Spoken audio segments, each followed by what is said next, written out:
Hi and welcome to Have a Chat. I am your host for this segment today. My name is Veronique Arsenault and I am joined by His Worship, Mayor Adam Lorden. Welcome. Well, thank you, Councillor Arsenault. I know. It's a strange day for sure, but so excited to be at the table with you. Well, I've been with you so many times over the years on the show, and congratulations, by the way, on entering the 8th season, but never as colleagues. I know. So this will be interesting. I know. It's been so exciting so far and quite the experience. And thankfully, I've been able to learn from everybody that's already been around the table.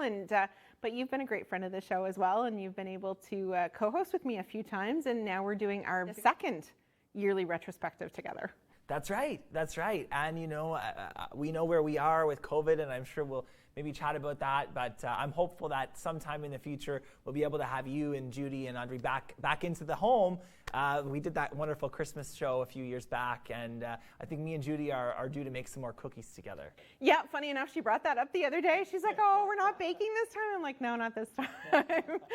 But yeah, let's talk a little bit about COVID, actually. And the last couple of years now, and it's hard to believe that we're almost at the end of the second year, have been tough on everybody. But I can't even imagine from a municipality perspective.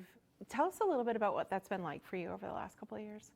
Well, it's certainly evolved over time as many things have, right? From those early days back in March of 2020. And, thinking about at that time, putting in place things very quickly. I remember we were very quick, and to give our staff full credit at putting into place some of the steps and guidelines at that time, and operating, of course, with not really knowing what we were dealing with, but moving quickly to make things safe in the community. And, over time, as we learned more and the province was evolving and different guidelines, and, then we went through the color phases and just being mindful on a number of levels, because I don't think any of us expected that we'd still be here now almost 2 years in. And certainly, being cognizant of making sure that, first of all, we're keeping people safe. Second of all, that we're acknowledging on the local level and advocating at provincial and federal levels to make sure that supports are there or were there and continue to be there, whether that was for people, and of course for local small businesses and economies across the country. The mental health perspective, is something to be really mindful of, and to make sure that in those moments, particularly in the summer times when things were opened up and we were able to encourage community events to be happening safely, of course, that was something that we did encourage. And at this point now, we're thinking about end games. And I think we've moved maybe from a year ago at this time thinking of waiting to get out of this moment. Now we recognize that, maybe we're not going to end up at a place where we're done with COVID and it's in the rearview mirror, but adjusting our lives to new normals, as we're saying. Absolutely. And it's hard to believe that it has been almost 2 years. I remember when we first were sent home from work and everybody was working virtually, and I was talking to a colleague and she said, well, I think we'll be home till July. And I said, oh no, that can't be true. That can't be true. And here we are, of course, still working from home and still navigating, COVID on a daily basis. So, but absolutely kudos to the city and the staff here and the quick response. And it was the same when, the ice storm hit a few years ago.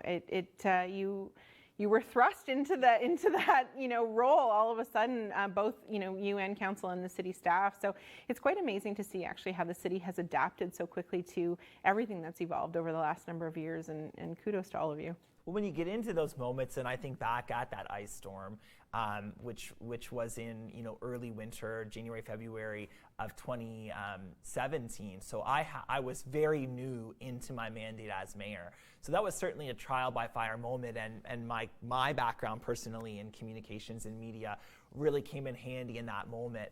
And I was so proud. I'm still proud of how staff and council and the community really came together to look out for each other in that moment. when many of us were dealing with days of blackouts, myself included. And you in those moments, it was impressive. And then you take also those lessons. Thinking back around that time, which was, again, the beginning of my mandate, it was sort of a new idea even to have a mayor and members of council that were really engaging with social media, for example. So as we take a look back over the last number of years, so you were first elected in 2015 as a city councillor, and tell us a little bit about that story, because I know it holds a special place in my heart because I knew your mom, but tell us a little bit about that story. Well, it's amazing when we look back, and Vero, I'm getting into the back end of my 30s as well, so I don't know if it's just the time in my own life or this COVID moment we're living in, but I'm doing a lot of reflecting these days, and again, coming in now and being re-elected, or in my case, actually being acclaimed in May, and the first time that anyone's ever been acclaimed as mayor of this city. But going back to that moment, I joke with people because, for people who say, well, you didn't have to go through the election, well, I did go through 3 of them in 18 months, way back in 15 and 16. So, I originally came home and in 2014 because my mom was ill, was diagnosed with terminal cancer, and came home to be with her. And I was reading actually about someone else who did something similar just the other day, and their mom had recently passed away, and just how the beauty in that time, and of course the sadness in that time too, but that those, there's never a better decision to make than to come home and spend what is a finite amount of time with a loved one going through that. And so that really that brought me back, and truthfully I didn't have any plans to stay or not to stay, to be fair. I didn't really have any plan other than go home and be with mom, and given up my job back in Toronto to do that. And over time, just ended up staying involved in the community, staying involved in my job as a freelance television and media director and producer. The phone was still ringing. Here I could still work and also be home and have the quality of life that we love here, and contribute to helping to make our community a better place. So I decided in 2015 to run for the last year of mom's seat. At that time, she had been on council, the first, as you know, female deputy mayor, and I was successful in that one by-election, thinking probably it was going to just be for the year. But again, in that year, realizing I can be at home, work from home, be fulfilled, contribute. So then I re-offered again in 16 for council, became deputy mayor. Unfortunately, we very shortly after that election, we also dealt with the tragic passing of former mayor Jerry Cormier. And so then I found myself as acting mayor, and in the fall of that year, there was a by-election to fulfill the job more permanently, which I, at that time, felt I was contributing well in the role with the new council. We had a lot of exciting things going on, so I put myself forward on that one and was successful again. So there it was, 3 elections in 18 months, and then we ended up having a bonus year in that mandate because of COVID. And here we are now settling into a new 5-year mandate as well because of municipal reform. So I'm teasing that I know I'll be the answer to a trivia question because I'll be the only mayor ever to do 2 5-year terms. Right, exactly. See, perfect. I love it. As you look back over all of those years that you've served the community, what are you most proud of? So many things. It would be impossible to really pick one, but to me, they all are interconnected and moving into the same direction. So, in a physical sense, I'm incredibly proud of the work that we did on the previous council that we're going to continue to do in renewing our parks and public spaces. And I should say, in government, I'm like everybody else. Like, it's funny when people have this negativity towards politicians, and in some cases at other levels of government, higher levels, it may be deserved. But on the local level, I think it's always important to stay grounded in the fact that all of us are just community volunteers, right? These are part-time roles, we have day jobs, and we do this because we want to make the community better. And it is a heck of a lot of work, but that's what we sign up to do because we want to do it. And so over time, nothing ever happens as quickly as you'd like it to, and you have to play the long game or you're going to drive yourself crazy. So, over that course of years, to renew so many of the park spaces in the community, Queen Elizabeth Park, Elm Park, the Station Wharf Marina, and the addition of the new pier, bringing in the zip line and all the bike trails at French Fort Cove, putting the boats back in the water there, significantly investing year over year in Ritchie Wharf, and some of the transformative downtown projects that we've done. And we've got a couple more of them coming up next year in 2022. So the physical renewal of our public spaces is something I'm really proud of. But the evolution as an organization as well into more long-term planning, strategic planning, engaging experts to build plans and then doing them. So we're ahead of some of the bigger cities even in New Brunswick now in terms of establishing a regional housing authority. We did get support from the other cities to build a population growth plan. We know population and labor force are going to be the single biggest challenge we're going to deal with for the next decade and beyond. So getting ourselves together as an organization, building plans that we now ground ourselves in and execute on, including the new strategic plan that our council's adopted now, as you know, and that is available on our website for everyone in the community to see. But I'm also really proud of the human component. For me and as a younger kid growing up here, we were a conservative place. We were a place that didn't have a lot of diversity. And even for me, coming back home as a 30-year-old gay man into the community, things certainly had improved, but we always need to make sure that we're doing our absolute best to be welcoming and inclusive of everyone. So some of the progress we've seen on becoming a more welcoming and inclusive community that celebrates diversity, we have record numbers of newcomers moving to Miramichi from all over the world. We're back above a population of 18,000 again. It's the first time since we became a city in '95 that our population is growing again. These are things I'm really proud of. The fact that we've been able to support having a Black History Month events now, that we have a mosque in the community, that we've raised so many different cultures' flags, that we fly the Mi'kmaq flag permanently, and the work we've done on reconciliation and signing the Friendship Accord with neighboring First Nation communities. Pride parades, the Mayor's Welcome Barbecue, where we celebrate this diversity. So the fact that we are becoming a more vibrant, visibly vibrant and diverse community, and the value that brings to bringing new people in and new restaurants that we have, just making new arts and cultural opportunities, making sure that just people feel welcome and a part of our community, a real part of our community, no matter where they come from and what their background is. That is something as well that makes me incredibly proud to have been a part of and to continue to be a part of. It's wonderful, and it's wonderful to see, as you said, that very obvious diversity and growth that we're seeing, and opportunity, I think, is the word that I think of most often when I think about the Miramichi now and what's to come. And a lot of that's thanks to all the hard work that's been done by the previous councils and you and our previous mayors, is that we're able to now take those steps forward and grow. Well, to me, it strikes me as of course you have to build the plans, which we've done. And then you've got to do the plans. And if you're doing it right, it should be relatively clear where you need to go. And you take the beat from the community too. So you ask the community, for example, we know next year we're going to do a broad consultation and ask the community what's their vision of how they'd like to use their outdoor recreational spaces. So what do they want to see there? What type of programming do they want to see there? What new sports or recreational opportunities might we not be aware of that people want to see? What maybe was big 10 or 20 years ago that isn't so big anymore and we might need less of? So we've got to listen always to the community and ground our plans in consultation and their vision, which becomes our vision. And then the work of council really, once we kind of generally know where we're going, is to just make sure that we keep moving to pass the budgets and pass the plans and make sure that we're working with staff to ensure that these things happen. So planning is such an important part, and then having the political will to move things forward, to spend those dollars, to get things done, and to advocate to the other levels of government for support for our projects, and also to make sure that we're holding other levels of government, I don't know if accountable is the right word, but making sure that they're doing the work that we need them to do in our community and in communities across the country. We're, people always say, and we know it's true, we're the level of government closest to the people, and we hear that from colleagues across the country. As you know, I sit on the national board of the Federation of Canadian Municipalities, but so many of the challenges that we have in our community are the challenges people have across the country.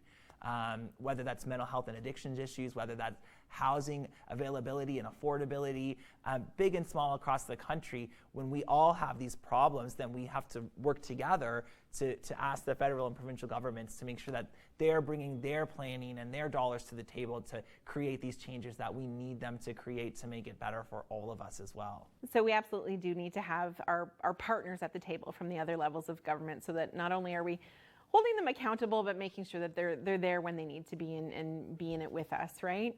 So we only have a couple minutes left, and I want to leave you the opportunity to give our viewers and to everybody across the province a few words as we part. Time flies when you're having fun with friends, doesn't it, Vera? So I thank you again for the opportunity to be here with you and to share a little bit about, reflecting on where we've been these last few years and where we're going. And, again, as we said at the beginning, we know that it's been a difficult couple of years for people. I'm the kind of guy that in any year, as I go through the holidays, I take that time to recharge and renew and to think about the future and what my goals might be personally, and of course as mayor, to make sure that we're guiding ourselves through our goals and objectives for the new year. And as I said, I think we're at an exciting time as a community, and we have a lot of opportunities. We have a lot of challenges too. But there are opportunities. There are things globally that are trending in our favor that, I think the future's bright. And, we touched on some of those indicators in terms of population and development numbers in the community. We are growing and we are coming into ourselves, and it is an exciting time. But to everybody out there, we've got to just sort of hunker through this. So hopefully people have done the work of getting vaccinated, and we'll look for booster shots but really just to make sure as we enter the holiday season that people take time to first of all follow guidelines and stay safe, but also to take the time for themselves to recharge, spend time with family, think about and take some time to do the things that really make us happy and that make life worthwhile, So I do wish everybody the best over the holiday season. Merry Christmas and happy holidays to people who celebrate other holidays. And as a community, we're in a good place and we're looking forward to the future. We always are. Let's get through this like we get through everything else. Enjoy some holiday cheer, if you will. And we'll look forward to bigger and more exciting things to come in 2022, and as we always do, we're going to be stronger and better when we're working together in so many ways. But all the best to everyone, and we'll look forward to another year to come. Thank you so much, Mayor Lordan, for spending a few minutes with me. And don't go too far, everybody. We're going to go to break, and then we'll be back with some wonderful people who are also sitting around this table. So go get a snack and a drink, and we'll see you back in a few minutes.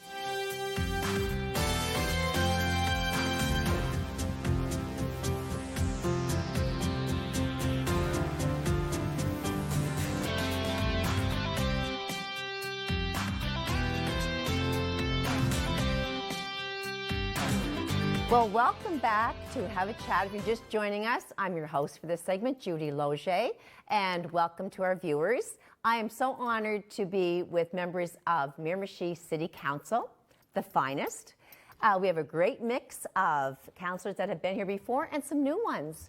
And so we are going to start with ones that have had some years of experience. Hello and welcome, Tara Ross Robinson. How are you today? I am well, thank you for having me. Well, I know you very well, but for those viewers who do not, tell us a little bit about yourself. Well, I am a lifelong resident of Miramichi. I was born and raised in Logieville, and I'm quite old, I suppose. I've been living in the same house my whole life. The only time I left home was to go away to school, and I come back and bought my parents' house, so I haven't gone anywhere really.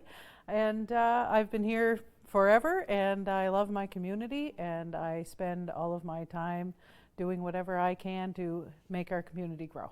Next, I'm very happy to have with us City Councillor Brian King. Welcome to our show, Brian. Thank you, Judy. So I've known you a lifetime, but for our viewers who do not, tell us a little bit about who you are, Brian. Well, I was born and raised in Miramichi, or Chatham, then. I worked for MB Power for 35 years, retired. I'm married. I'll be 50 years in September coming up. I have 2 children, Darcy and Krista.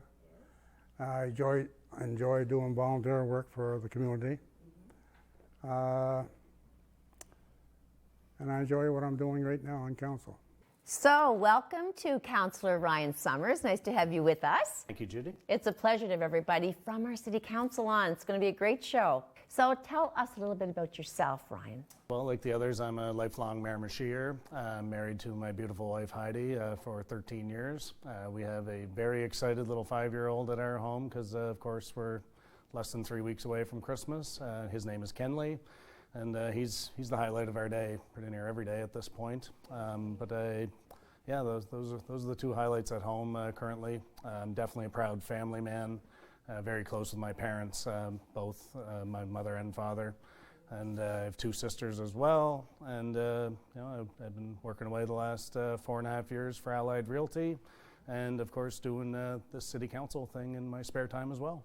So now we are turning over to another councillor who's been with us for a long time, somebody I also know quite well, and that would be Councillor Chad Duplexy. Welcome and thank you for being here. Thank you, Judy. So again, I know you, but for those who don't, tell us a little bit about yourself. I was going to say born and raised in Miramichi, but in fact I was born in the Northwest Territories when my parents were teaching school up there, right? So born and raised Miramichier, asterisk, not actually born in Miramichi. But we moved back when I was 3 and been here since. And for a short term time moved to Fredericton after graduating university, bought a house, got a job, and then made the decision to move home with my wife Alyssa and to start our family, which we did, 3 young kids. And since then I've always kind of been in community, kind of I think Mayor Lorden often talks about too, being away and coming back. It's that idea of like opportunities are everywhere, and it's exciting 10 years later, 12 years later to like have seen some of that kind of come to fruition, and certainly exciting to be part of it. So what was it like having that extra year of experience with council during the pandemic? I was really pleased to have it, to be honest. In our first term, our first mandate, we had a lot of projects on the go, and I was quite sad when we were approaching election time because there were things that I felt weren't finished yet, and it would have been nice to have had the extra year to get them done. And we did have that time, and so I'm very thankful for that, and it turned out quite well. So I'm pleased that we had the extra year. What was it like for you having an extra year on council during the pandemic? It was good. Something like Councillor Robertson mentioned. You know, we had some things we had to finish, and it was good to have that extra year to finish them on our policies and on our strategic plans and multiplexes, things like that. I'll be honest, I found that extra year to be a little bit of a challenge and a little bit strange, only in the sense that before that all unfolded, we were sort of heading towards, for some of us, our first attempt at a re-election. So mentally, I was preparing. I had gotten in on a by-election, which is a totally different experience from a regular election. So you spend a lot of time preparing for what that experience is going to be like, especially running against the people that you sit with. So to put all of that on hold suddenly and take another full year with the group was a little bit of a transition. But like the others mentioned earlier as well, probably a good thing for us as a group with the previous council to get to reach the end of some of our goals. But yeah, it ended up at the end of the day almost, because then eventually we did head towards a new election. So it sort of felt like I went through the same experience, like a deja vu situation, I guess. But yeah, we got through it, I guess. It was crazy because I was going to leave. I had made the decision publicly to step away from council. And at that decision, it was based on personal matters connected to my family and work-life balance, as Councillor Ross Robinson had indicated, being kind of priority. And I think it's something that all of our council has in common, is that family is first. But then when the pandemic happened, there was a sense that there were just so many unknowns, and there was requests and the call to action. I don't want to be overly dramatic, but the call was to stay in your seat because there was concerns of quorum and people getting sick and what this was going to look like for governance. So there was no questions. It was, we're here, and it turned out to be an extra year. But like some of the other councillors had alluded to, in that year, I got to see projects complete, projects that I was involved in, and and then other projects. And just by the time I found myself asking, will I run again, the answer was yes. So I just kind of get out of my head a little bit for that year, and realized just, at the end of the day, I do enjoy it. Kind of the pressure of having to make the decision had waned, so I was back in, and happy I did it. Don't regret it for a second, and And I know you've done a lot in the time you've spent on council, Tara, and I enjoy watching you and seeing you about the community doing wonderful things. I could say some of the things I'm proud concerning yourself that you've done for our city, but personally, what are you most proud of? I'm proud of quite a few things. I'm pleased and proud to have been able to speak up for those that needed to be spoken for.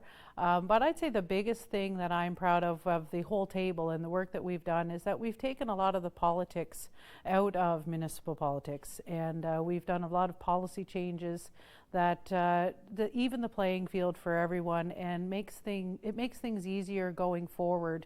And rather than having the old political shuffle of 2 steps forward, 1 step back, I firmly believe that we are moving forward with the policy changes that we've made, and I'm quite proud of that. There's always challenges, but there are many positive outcomes of things that you've worked hard on. So what would be one of the things that you are most proud of? Most thing I was proud of was getting sewage in Paintfield area. That was a $60 million job, and it took me 6 years to get that. But banged away, and finally council agreed on the motion, and it was quite a process, and other things in the community. And lots of positive feedback on that note, for sure, and a lot of hard work. So I can see why you'd be proud of that. So you've been with some of these councillors for a long time and serving our city for a number of years now, and it flies by, and yet you look back and you say, look at this, we've achieved this, or I personally feel that I pushed for this and got this. So what are some of the things, or maybe one of the things that you're most proud of? Sure. Well, I think I've been harping on it since the day I get in here. I think one of the biggest things I'm proud of is just the cheesy cliche is that you're never going to please everybody, and there's times where we don't.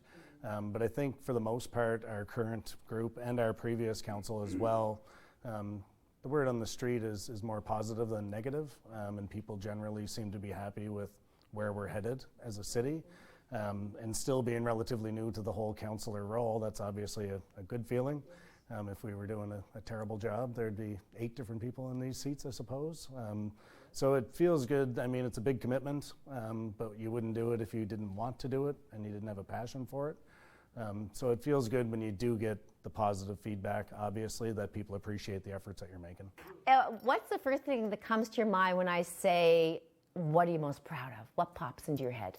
So I was involved in a project with the skate park on Howard Street. It's my neighborhood, no hiding that, and I'm super focused on neighborhoods, and I think that's where we have to start from an individual's perspective. So that's where I started, and in that year that the extra bonus year, got to see that project kind of get completed, and at the back end of that is when I got elected in 2016, there was a sense of youthfulness that I thought, I was able to capture and represent. The mayor jokes that he's the youngest city councillor in city history. I think he beats me by 2 months. So that's kind of, qualify that a bit, Mr. Mayor. So being able to listen to youth, being able to represent youthful kind of opinions has been something that I've been super focused on.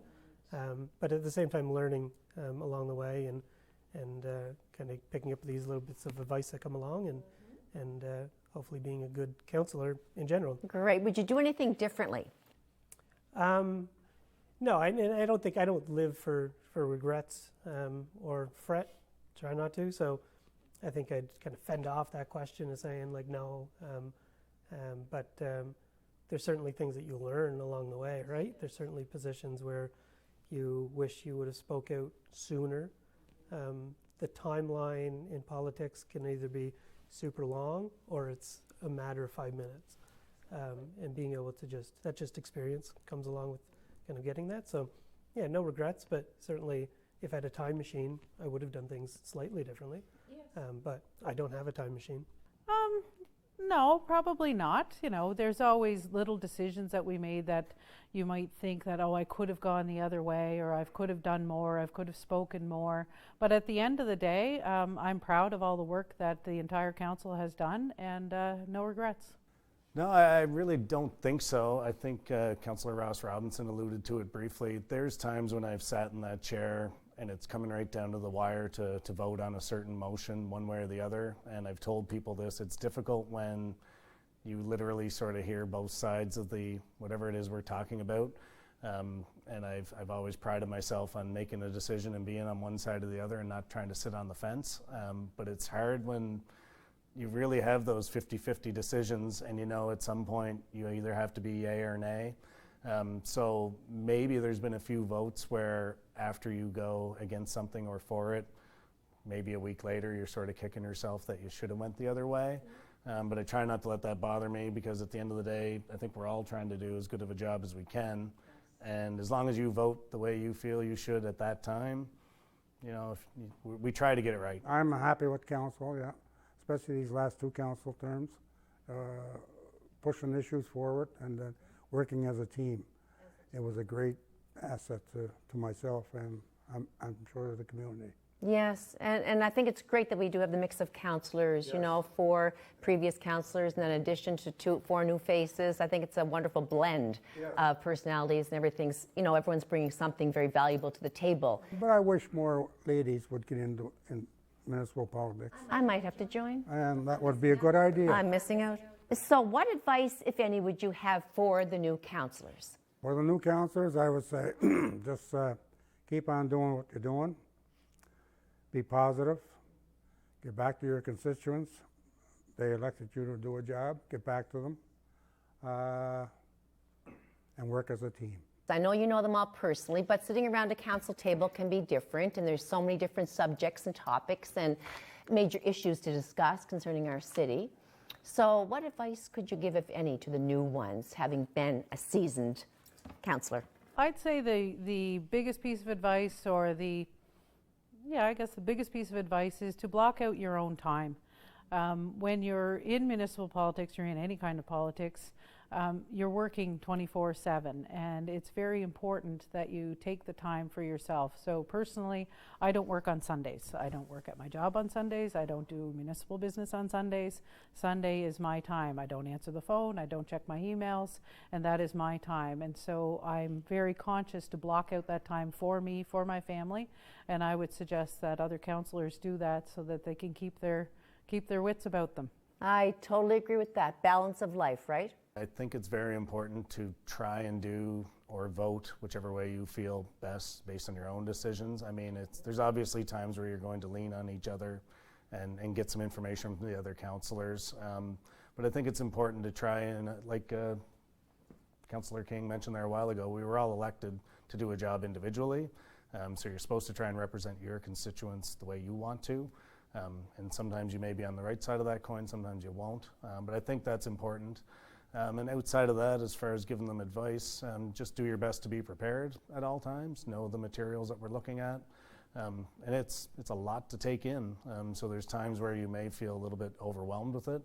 But again, not to be too cliche, but to try and do your best at all times, and do whatever you can to help the city, I guess. So you councillors are in it for the long stretch. I mean, there's many more years to come of sitting around council and serving our city. What would you say to the new councillors, because there's still lots of room to give advice on, lots of time down the road? What would you say to them? Yeah, and to that point, I don't know if anyone knows, but we got an extra bonus here, so we're on another 5-year term. Okay, no, I didn't realize. Reform that just happened. So we will be, me personally, it will be 2 5-year terms, and I know others in 2016 are on the same schedule, so it's a bit of a trivia question down the road. For me, it's that timing. It's never too early to talk about something that you want to see happen, right? Your priorities, your agenda, if you will, to speak about that often and early, because before you know it, that time strikes and those decisions are upon us. So I think if there was legit advice to pass on is to don't be afraid to speak your opinion and speak your voice, and as a group, it's up to us to make that space safe enough that we do hear from all of our councillors, and I think this group does that very well. And you're not a procrastinator, I know that. Try not to be. So don't go too far. We're enjoying our talk with the members of our Miramichi City Council, and it's a lot of fun because we're getting their perspective on things. We'll see you very shortly. Come back and join us.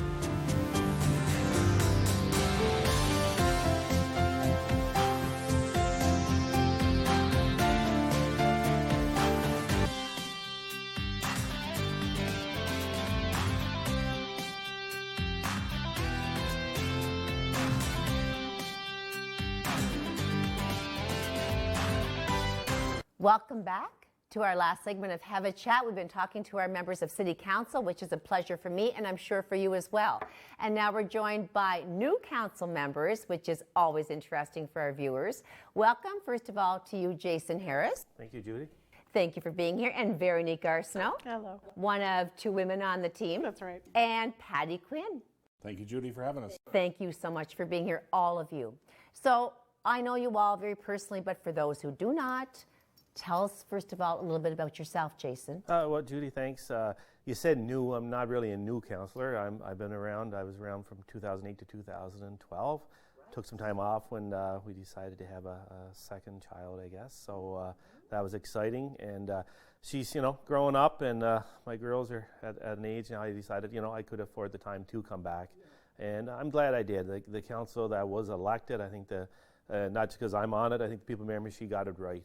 We have a very diverse group, very adamant. Everyone has their own opinion, but at the end of the day, we've noticed so far, if people have watched the budget process, we all didn't agree, but we all came together at the end of it as a team, and we're going to work forward, with that notion the whole time. So, I'm happy to be back. I'm involved with obviously work up at Roussel Volkswagen. I've been up there for a little over 10 years now as the manager. Really enjoy that process every day, and then all my co-workers. And, still involved with sports. I like getting out to referee volleyball, coaching basketball now at the high school in Miramichi Valley. And last year was probably one of the best years, not because the pandemic was going on, but we got to really get our Tommies and the Palamu younger basketball teams together. So we practiced every weekend. I met a lot of great kids, a lot of great families last spring.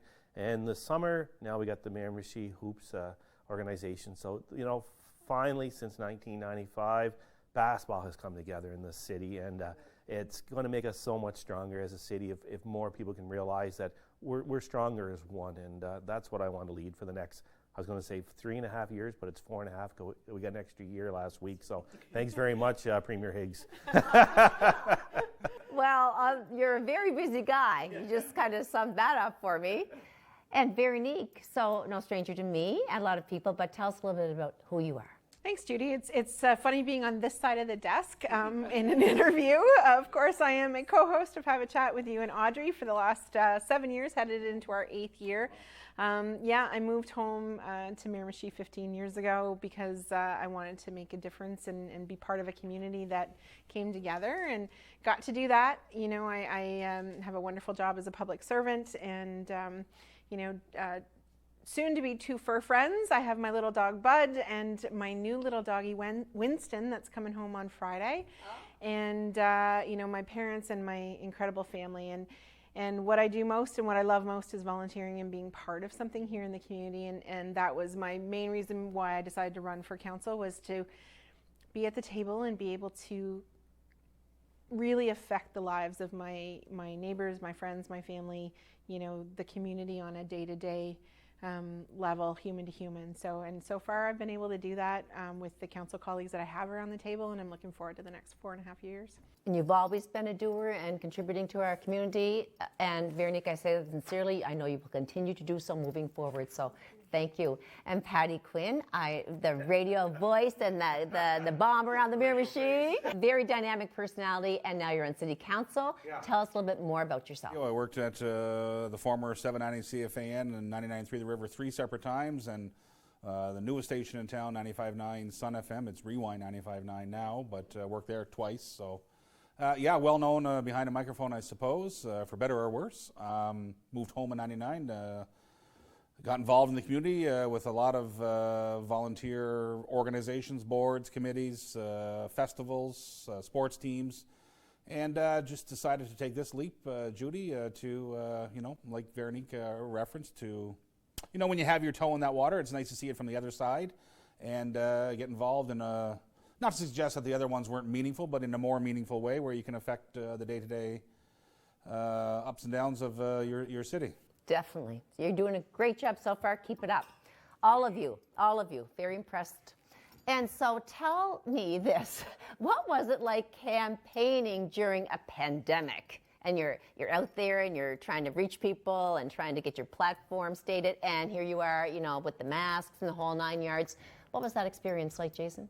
It was definitely different. I mean, my previous experience back in 2008 to 2021, and then a few elections in between, I guess.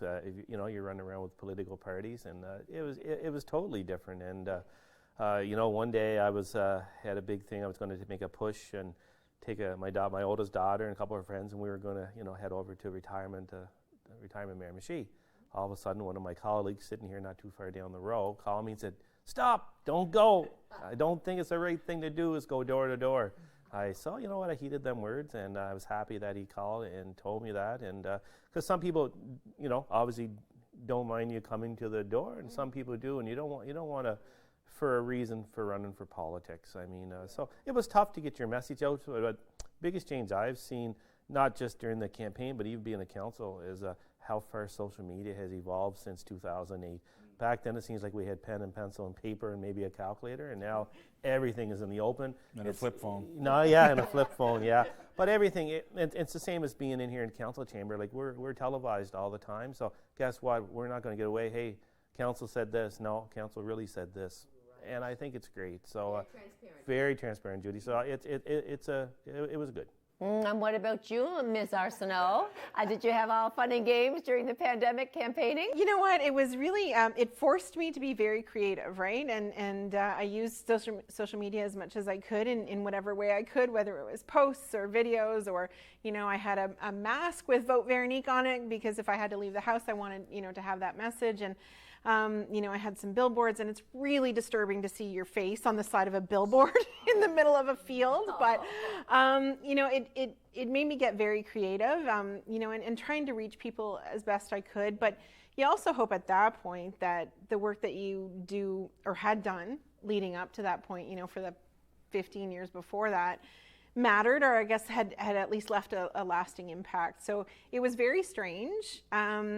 Great in some ways, because that creativity had to flow, but also really challenging because you wanted to make sure that you were connecting with people the best way you could, and couldn't do that in a lot of cases. So it had its good points and bad points. And turning it over to you, Patty. Well, much like Veronique and Jason, we had to get super creative. Social media, knock on wood, thanks for that.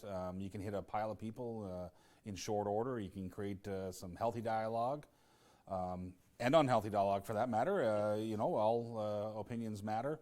And I know you're going to roll your eyes, Judy, as I say this. I'm not the best guy door to door. None of that stuff comes easy for me, despite what I used to do for a living. I don't know that I'm introverted, but I'm a little backwards when it comes to that. So it was kind of tailor-made for me, truth be told. In that business, you're in a 8x10 studio by yourself or with my former partners. But it's a very singular world, so to go door to door, to address crowds, doesn't come as easy as most would think it comes for me. So this was kind of tailor-made for me, and burned up my phone. Near went blind looking at my phone and iPad every night. But it was a good campaign. Everyone played fair. Everyone had great ideas. Some of us made it, some of us didn't, and that's the game we're in. It's a job interview in front of 18,000 people. Every day, yeah, every day. For 32 days. Yeah. And it's tough. I mean, all of us are very public typically in our regular lives, but that is tough to be judged by 18,000 people. Well, I'm going to leave it right at your microphone, Veronique, and I'm going to ask you on the next note then, what has surprised you most being a new councillor on City Council? What has been the eye-opener for you, or the most? That's a little tougher for me.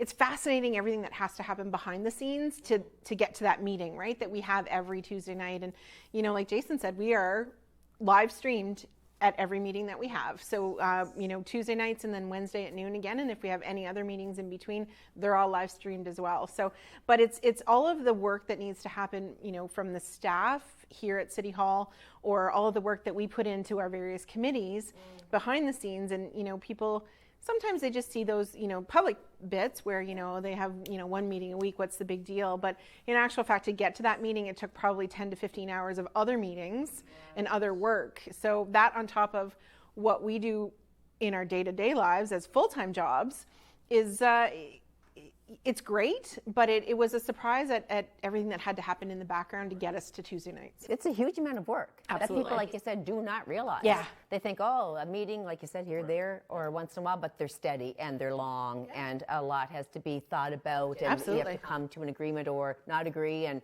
I know nobody will be shocked by this, but I am not an engineer.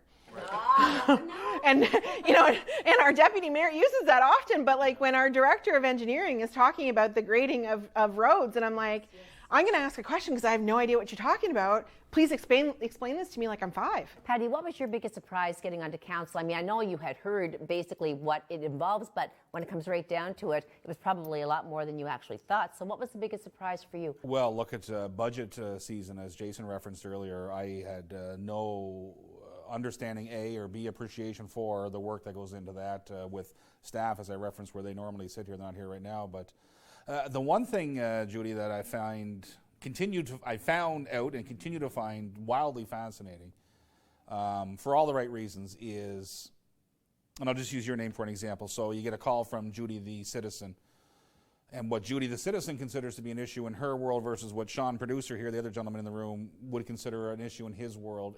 They sometimes are so far apart that you kind of go, wow, here, like, where's The issue. how do we tie this together? How do we find the common ground? Because everyone, Veronique referenced, we're just shy of 18,000 people, and there's literally 18,000 issues. So it's as simple as that, and I find that fascinating and exhausting all at once. But we're up to the challenge. Jason referenced, we got a good team, and we throw our ideas at the wall. Some stick, some don't stick, and you roll the dice and hope for the best. Interesting, though, your spin on that. Jason, you've been here before. Like I said, you've spent years on council, and then you were gone. Now you're back again. So is there any big surprise or change for you this time around with the 4 new faces that are around the table with you? Yeah, well, the faces are all around the table. Are all, only one the same as Councillor King, obviously. He was here back when I was in 2008. Everyone else is new. But, the biggest, back in 08, 09, in them area, like, we ran budgets in the 20 millions. Now we're running budgets in the 40 millions. And we were a young city. We're still there, the youngest city, obviously, in New Brunswick. And we went through a lot of ups and downs. We lost our mills, the AtCon, a lot of different things happened. But you know what? This city has really progressed. And it just amazes me that the amount of development that is going on in this city, that people are talking about coming to Miramichi. So obviously we're doing something right. There's always going to be naysayers. And the naysayers can be naysayers. I don't live in that world. And you know what? The city's building. We're growing. We're doing it not for us. I'm 48. Obviously, my best years are behind me, probably. No. But my kids are growing up, and that's what I want them to make sure when they come back to the city. They're not going to say, "Hey, Dad, Mom, we're going to move to Fredericton or Halifax because that's where the opportunities are." That's not what I'm about. The opportunities are going to be here in the city, or we're not doing our job. Love it. Love that mind thought. Veronique, so we can't list everything that's on the table that you want to accomplish the next number of years, but what are some of your priorities? A couple things that I'm really excited about, actually, and it stems from some of the work that the previous council started, and then it blended really well with what we were hearing on the campaign trail every day. And we all heard the same, message as we were talking to people, and that was active transportation. It had to be a critical part of moving our city forward. And to be honest with you, before I started campaigning, I hadn't even heard the term active transportation before. But I got to learn throughout the campaign, and some people were really great at sharing their knowledge. And so when we finally got elected and we sat down on council, we were presented with the active transportation plan. And it was a plan that was conceived in order to actually have actionable items once it was adopted. So City Council did adopt that active transportation plan as a whole, and we are starting those first things in 2022. They're budgeted. We're going to do the north side spine, which will connect bridge to bridge, and you'll be able to walk it, bike it, whatever your flavor may be, you'll be able to get bridge to bridge. And that was really exciting to me. The other thing, of course, and that I'm really looking forward to is implementing our strategic plan and everything that, is included in that, including my near and dear to my heart, which is a mental health strategy for the municipal level. So important, huge, that one. And they all are. And like you said, being able to get around and have everybody linked together on foot, it's wonderful, it's amazing. Priorities for you, Mr. Quinn? Ditto to Veronique for sure, obviously. I think growth comes to mind first and foremost, both in our economy, but more importantly, our population base. We got to get our numbers up here. Knock on wood, we've had a wonderful jolt in our population from the immigrant population. I harken back to a few weeks ago here during Truth and Reconciliation Day. I was in the opposite of where the stage was, and just looking, every now and again you're afforded the opportunity to look at your own city through new eyes, if you will. And I was standing back, laying in the weeds there, and you have your First Nation population, you had your Filipino community, all the other immigrant populations and ethnicities, and you just stand back and go, look at us, because 20, 25, 30 years ago, it didn't exist, and that's no fault of anyone's, it just didn't exist. But now it does, and it's vibrant, and these folks are coming into town with business ideas, and more importantly, well, there's nothing more important than growing the economy, but they also bring their own, what am I trying to say here, their own skills and ideas, and they're getting involved in our committees, and they have wonderful ideas where you go, wow, I never thought of that one, because, it just didn't occur to me or to anyone. And so growth comes to mind, Judy, and the one, not to use a negative term here, but the hill I think we're about to choose to die on here is the multiplex. I'm a firm believer in that. I push no agenda on my council colleagues, but I'm sure they're in agreement. That is an opportunity that's it's low-hanging fruit right now, and we got to go grab it somehow, some way. We got to make that happen. I know. I hear that from a lot of people in our city that they would love to have that. And on the same token, there are those that don't want anything to do with it. So we have to find that happy medium and that balance. That's exactly right. I guess I've been talking to I'm in a subdivision where there's a lot of young families, yes, young kids, and they're saying, would we ever love to Absolutely. have that? Like I said, a lot of and couples. Like Jason referenced his daughters, it's for those folks. That's what I mean. That's how we're going to grow. That's how we're going to attract. Bring that's new how couples. And more importantly, that's how we're going to retain them. So to wrap up, Councillor Harris, what do you have on your slate for priorities? Councillor Harris and Quinn, they hit everything on the nail. I think we're all in agreement of that. Back to the multiplex, it's all going to be how the city communicates what's going to take place, and what we're looking at that's going to have to close, and how we're going to adopt the costs into this new multiplex. It has to work. We have to make it work. It's a huge spend, and but it's only right for our citizens to have the best facilities. And going into this, my only really pledge was use common sense, and common sense has to be used around the table. It's been a real pleasure to have you all here. Everybody that's been on council, we're missing one due to an obligation that Councillor Sam Johnston had to make and could not join us, but he will maybe get to speak another time. So on behalf of the Rogers team, Have a Chat, myself, Veronique, who's normally with me, and Audrey, I want to wish you guys, and of course, Veronique, you, all of your families, a very Merry Christmas and a very productive, happy, healthy 2022. Thank you, and thank you, viewers, for joining us once again. Best wishes to all.